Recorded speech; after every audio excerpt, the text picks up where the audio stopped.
Gift is Australia's most honoured and certainly richest foot race. It has a history of winners who trained in the dark or rain, dead in their lead-up races in order to protect their all-important handicaps. The 1995 event has become one of the most controversial in history. The stewards acting on Saturday after the heats have been decided by disqualifying and eventually reinstating the man who'd go on to become one of the most emphatic and unbackable winners in history. Craig Willis looks back on the aftermath of a drama-filled Stawell Gift.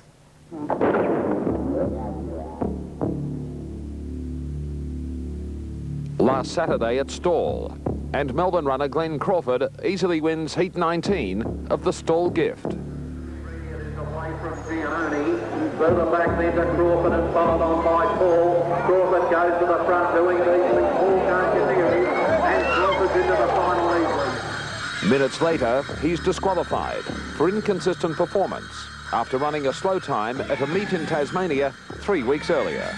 When they disqualified me, when they announced that I was disqualified, I was blank. I didn't know what to think. I didn't realise what I'd done was what happened was wrong. I mean, I still stand by my innocence, but I didn't expect for them to do it to me. I mean, I just couldn't imagine it happening. Jeff, to quote you, the important thing to remember in our sport is the challenge. For the runners, it is a challenge to beat the handicapper, and someone always does. And Crawford did that, didn't he, at Stawell? Yes, you might say he was the one who beat the handicapper the most significantly. I think in qualifying those remarks, it's important to remember that there are rules and procedures that need to be adhered to for the protection of the other 257 runners in the event, and that's what we were looking out for at Stawell last weekend. John Tolman has been to 41 Stawell Gifts as a runner, trainer, and now promoter. To me, what's sort of gone past and all this is just a sensational training performance, one by Jim Bradley, and secondly by the runner himself. And if there was a problem, it should have been sorted out a long time before Stawell. Neil King now heads Athletics Australia. He too is a former competitor at Stawell and trained 4 Stawell Gift winners. Also, McGill running well, they're coming up. Chapman in the middle, I think, is going to win it. Chapman and Ballard, they go down to the line. Chapman! It has changed over the years, but still, the main premises are there, and that is you have to avoid the gaze of the handicapper and try and get under the guard of the bookmakers.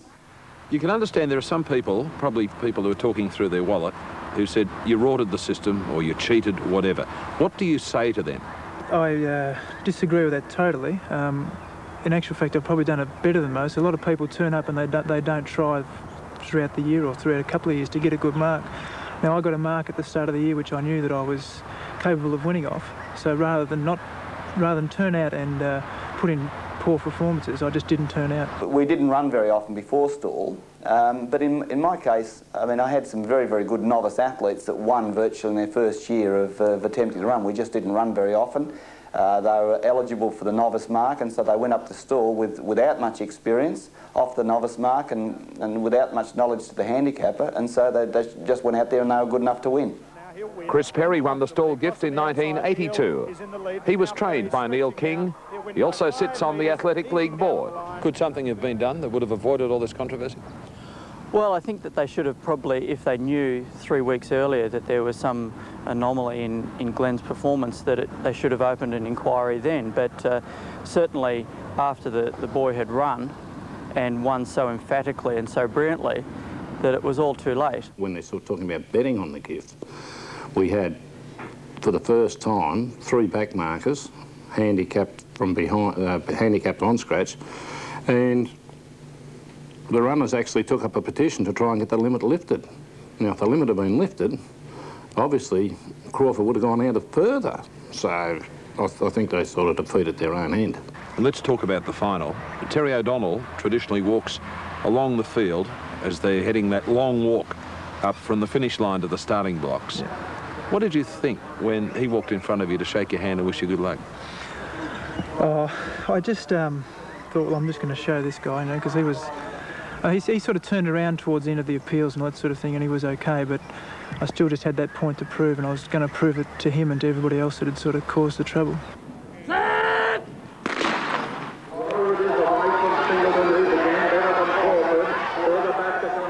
just was very aggressive and angry at what had happened. I just tried to channel that into my running, and I came off with a victory. This athlete has probably produced one of the most impressive wins. He's a very, very good athlete who I think will go on to do bigger and better things. And I'll say right now that I wouldn't be surprised if he wins an Australian championship within a year or two and becomes a great athlete. And we've got our eye on him now for the year 2000. It was rumoured Crawford and his backers had taken thousands out of the betting ring at Stawell.